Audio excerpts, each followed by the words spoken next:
Halo peserta sekalian, pada video sebelumnya kita telah mempelajari bagaimana merancang dan melaksanakan asesmen alternatif.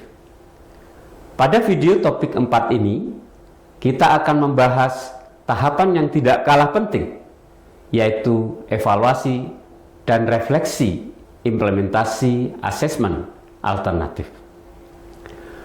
Mengapa tahap ini penting? Tahap ini menjadi kunci karena asesmen yang baik tidak berhenti pada pelaksanaan dan pemberian nilai, tetapi harus ditinjau kembali secara kritis agar benar-benar mendukung pembelajaran yang bermakna dan berkelanjutan.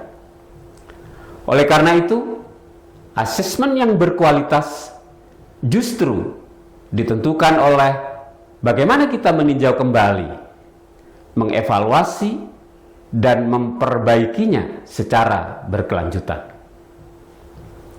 Pada video ini, kita akan membahas 4 bagian penting, yaitu evaluasi pelaksanaan asesmen alternatif, refleksi dosen dan mahasiswa, umpan balik formatif, dan rencana tindak lanjut perbaikan.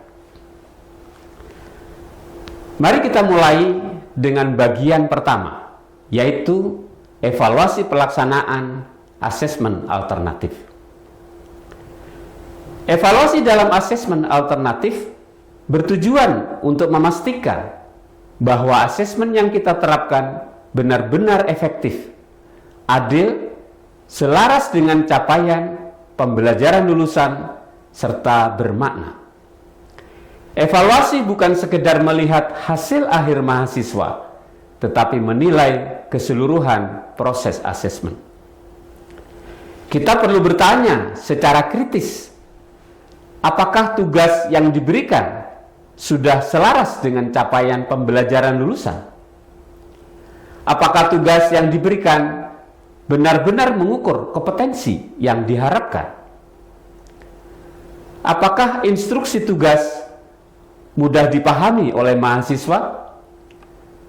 Dan apakah rubrik digunakan secara konsisten dan adil? Dalam kerangka outcome based education, evaluasi membantu memastikan adanya keselarasan antara capaian pembelajaran, aktivitas belajar, dan instrumen asesmen. Inilah yang disebut sebagai constructive alignment. Secara umum, terdapat 4 aspek utama dalam evaluasi implementasi asesmen alternatif. Pertama, kesesuaian dengan CPL. Artinya, asesmen harus benar-benar mengukur kompetensi yang ditargetkan, bukan sekedar menyelesaikan tugas. Yang kedua, keterlaksanaan teknis. Aspek ini mencakup kejelasan instruksi, ketersediaan waktu, serta kesiapan sumber belajar. Yang ketiga, keadilan dan konsistensi penilaian yang digambarkan oleh rubrik penilaian yang dikembangkan. Rubrik harus digunakan secara konsisten agar penilaian tidak bias dan dapat dipertanggungjawabkan. Dan keempat, dampak asesmen terhadap mahasiswa.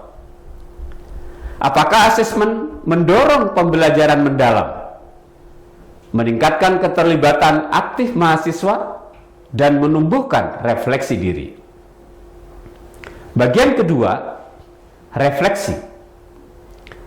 Selain evaluasi, komponen penting lainnya adalah refleksi. Refleksi dapat dilakukan oleh dosen maupun mahasiswa. Bagi dosen, refleksi berarti meninjau kembali praktik asesmen yang telah dilakukan. Apakah yang berjalan dengan baik? Apa tantangan yang muncul selama pelaksanaan asesmen?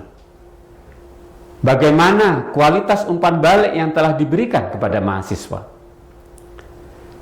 Refleksi ini membantu dosen menjadi reflektif praktisioner yang terus memperbaiki kualitas pembelajarannya.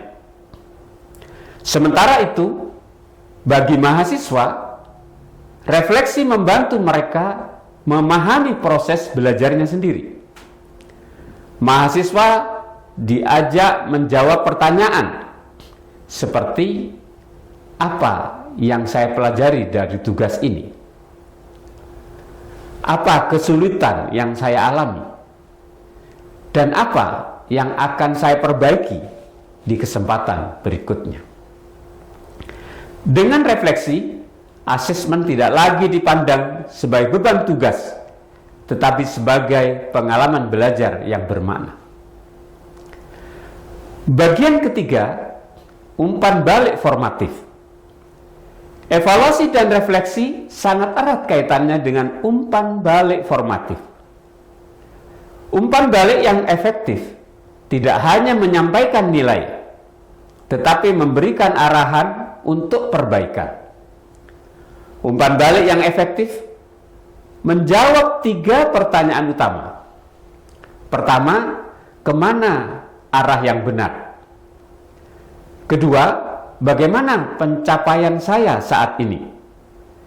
Dan ketiga, apa langkah perbaikan berikutnya? Umpan balik seperti ini membantu mahasiswa memahami proses belajarnya, bukan sekedar mengetahui skor akhirnya, dan merancang langkah pengembangan selanjutnya. Bagian keempat, tindak lanjut perbaikan. Yang tidak kalah penting, evaluasi dan refleksi harus diikuti dengan tindak lanjut perbaikan. Tanpa tindak lanjut, evaluasi hanya menjadi laporan, bukan perubahan. Tindak lanjut dapat berupa revisi instruksi tugas agar lebih jelas, penyederhanaan rubrik supaya lebih fokus, mengkombinasikan proyek dengan refleksi pribadi, atau memanfaatkan teknologi digital untuk mempermudah umpan balik.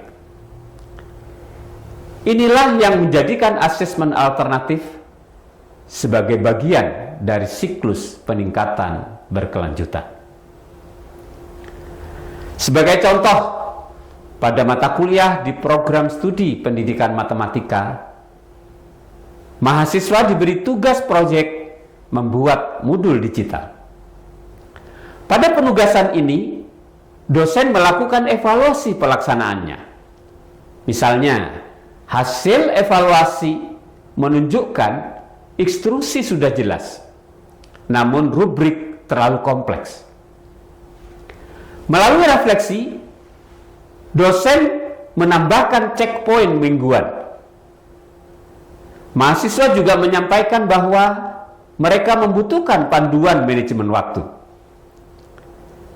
Dengan kondisi ini, dosen dapat memberikan umpan balik kepada mahasiswa bagaimana membuat timeline yang tepat dan efektif. Tindak lanjutnya, misalnya rubrik disederhanakan dan peer feedback diperkuat. Sebagai penutup, evaluasi dan refleksi merupakan denyut nadi asesmen alternatif. Keduanya memastikan bahwa asesmen tidak berhenti pada pemberian nilai akhir semata, tetapi berkembang menjadi praktik pembelajaran yang berkelanjutan. Perlu diingat, asesmen bukan titik akhir pembelajaran, melainkan bagian dari perjalanan belajar itu sendiri. Terima kasih sudah menyimak. Ayo kita praktekkan evaluasi dan refleksi terhadap implementasi asesmen alternatif pada mata kuliah Anda.